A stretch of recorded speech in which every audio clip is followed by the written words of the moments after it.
আসসালামু আলাইকুম। নবম ও দশম শ্রেণীর প্রিয় শিক্ষার্থীরা, আজকে দেখব তোমাদের ফুলের বিবাহ বঙ্কিমচন্দ্র চট্টোপাধ্যায় গল্পটি তোমরা ভালোভাবে পড়ে নেবে। এখানে কিছু তোমাদের গল্পের কঠিন শব্দার্থ দেওয়া আছে, এগুলো তোমরা দেখে নিতে পারো। তারপর আমরা চলে যাব অনুশীলনীতে। প্রথমে দেখে নিই আমরা বহু নির্বাচনী প্রশ্ন ১। ফুলের বিবাহ গল্পের পাত্র কে ছিল? ক. মল্লিকা, খ. স্থলপদ্ম, ঘ. রজনীগন্ধা, ঘ. মালতী। উত্তরটি হবে তোমাদের ক. মল্লিকা। তারপর দেখে নিই আমরা ২ নম্বর। এ গল্পে কন্যাকুল বলতে কাদের বোঝানো হয়েছে? ক. ভ্রমর, খ. বৃক্ষ, গ. গাছপালা, ঘ. ফুল। উত্তরটি হবে ভ্রমর। তারপর দেখো ৩ নম্বর প্রশ্নের জন্য তোমাদের একটি উদ্দীপক দেওয়া আছে, উদ্দীপকটি আমরা পড়ে নেই। দেখো, জমিদার জনার্দন ঘোষ মেয়ের বিয়ে দিতে গিয়ে পাত্র খুঁজে বেড়াচ্ছেন। অনেক খোঁজাখুঁজির পর অবশেষে রায়বাহাদুর সুভাষিস চৌধুরী একমাত্র পুত্র দেবাশিসকে পাওয়া গেল। রূপে-গুণে সে অতুলনীয়। ৩. উদ্দীপকের দেবাশিসের সাথে ফুলের বিবাহ গল্পের সাদৃশ্য রয়েছে। ১. গন্ধরাজের, ২. গুলাবের, ৩. রজনীগন্ধার। উত্তরটি হবে তোমাদের ক. গন্ধরাজের। তারপর আমরা দেখে নেই তোমাদের সৃজনশীল প্রশ্ন। আমরা উদ্দীপকটি পড়ে নেই। দেখো, মৌরি একদিন বাবার কাছে বায়না ধরে বোটানিক্যাল গার্ডেনে বেড়াতে যাবে। বাবা একদিন ওকে নিয়ে বেড়াতে গেলে সে ভীষণ খুশি হয়। নানা জাতের ফুল ফলের গাছের সমারোহ দেখে সে অভিভূত হয়ে যায়। দীর্ঘদিন সে যেসব ফুল ফলের নাম শুনছে সেগুলো আজ নিজ চোখে দেখে খুবই আনন্দিত হয়। অবশেষে সিদ্ধান্ত নেয় বাড়ির আঙিনায় ছোট একটি বাগান করবে। আমরা প্রশ্নগুলোর উত্তরগুলো দেখে নেব। ১. ফুলের বিবাহ গল্পে কে ঘটকের দায়িত্ব পালন করেন? উত্তরটি হবে ক. ফুলের বিবাহ গল্পে ঘটকের দায়িত্ব পালন করেন ভ্রমর। তারপর আমরা দেখে নেব ২. ক্ষুদ্র বৃক্ষটি কেন বিরক্ত হয়েছিল? চলো আমরা দেখে নেই ২ নম্বর প্রশ্নের উত্তর।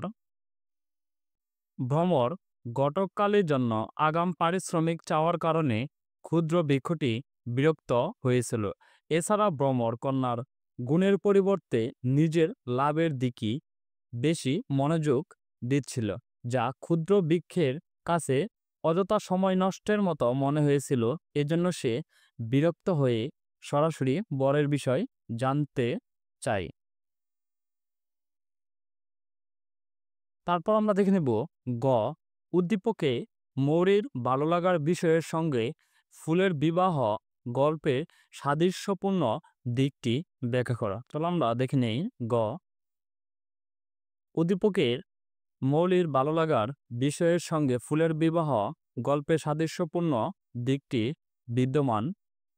উদ্দীপকের মৌরি একদিন বাবার কাছে বায়না ধরে বোটানিক্যাল গার্ডেনে বেড়াতে যাবে। বাবা একদিন ওকে নিয়ে বেড়াতে গেলে সে ভীষণ খুশি হয়। নানা জাতের ফুল ফলের গাছের সমারোহ দেখে সে অভিভূত হয়ে যায়। দীর্ঘদিন সে যেসব ফুলের নাম শুনছে সেগুলো আজ নিজ চোখে দেখে খুবই আনন্দিত হয়। অবশেষে সিদ্ধান্ত নেয় বাড়ির আঙিনার ছোট একটি বাগান করবে। এটি তার প্রকৃতির প্রতি ভালোবাসা, আকর্ষণ এবং সৃজনশীল মনোভাবের পরিচায়ক। ফুলের বিবাহ গল্পে প্রকৃতি ও ফুলের প্রতি গভীর ভালোবাসার প্রকাশ ঘটেছে। গল্পের কল্পিত বিবাহের মাধ্যমে ফুল, ভ্রমর, পাতা ও বাতাসকে জীবন্ত চরিত্রে পরিণত করা হয়েছে। এতে প্রকৃতির বিভিন্ন উপাদানকে বর্ণনামূলকভাবে প্রাণবন্ত করা হয়েছে, যা পাঠকের মনে আনন্দ ও প্রকৃতির প্রতি গভীর আকর্ষণ সৃষ্টি করে। এখানে লেখক প্রকৃতিকে বাস্তব জীবনে উপস্থাপনের অসাধারণ দক্ষতার পরিচয় দিয়েছেন। তারপর আমরা দেখে নেব ঘ, মৌরির মাঝে সৃষ্ট প্রতিক্রিয়াই যেন ফুলের বিবাহ গল্পের মূল চেতনা। যুক্তিসহ বুঝিয়ে লিখ। চলো আমরা দেখে নেই গয়ের উত্তর। ঘয়ের উত্তর, মৌরির মধ্যে সৃষ্ট প্রতিক্রিয়াটি ফুলের বিবাহ গল্পের মূল চেতনা ও ভাবনার সঙ্গে মিলে যায়। মৌরি যখন বোটানিক্যাল গার্ডেনে গিয়ে ফুল ফলের সৌন্দর্য দেখে তখন তার মনে এক নতুন অনুভূতির উদয় হয় এবং সে সিদ্ধান্ত নেয় নিজ বাড়ির আঙিনায় একটি ছোট বাগান তৈরি করবে। এই প্রক্রিয়া প্রকৃতির প্রতি মৌরির ভালোবাসা ও আকর্ষণের পরিচায়ক। ঠিক একইভাবে ফুলের বিবাহ গল্পে ফুলগুলো একে অপরের সাথে সম্পর্ক তৈরি করে, তাদের মধ্যে সৌন্দর্য এবং ভালোবাসা প্রবাহিত হয়। গল্পে ফুলগুলি যেমন মল্লিকার বিবাহের মধ্যে দিয়ে মিলিত হয়, তেমন মৌরি নিজেও প্রকৃতির সৌন্দর্য দেখে সেগুলোর প্রতি এক নতুন আকর্ষণ অনুভব করে। গল্পের মাধ্যমে সে অনুভূতি, সম্পর্ক এবং সৌন্দর্যের অন্বেষণ করা হয়েছে। মৌরির মধ্যে সে অনুভূতিরই প্রকাশ দেখা যায়। সুতরাং মৌরির প্রতিক্রিয়া ও ফুলের বিবাহ গল্পের মূল চেতনা একে অপরের পরিপূরক, যেখানে প্রকৃতির সৌন্দর্য এবং সম্পর্কের প্রতি আকর্ষণ প্রধান ভূমিকা পালন করে।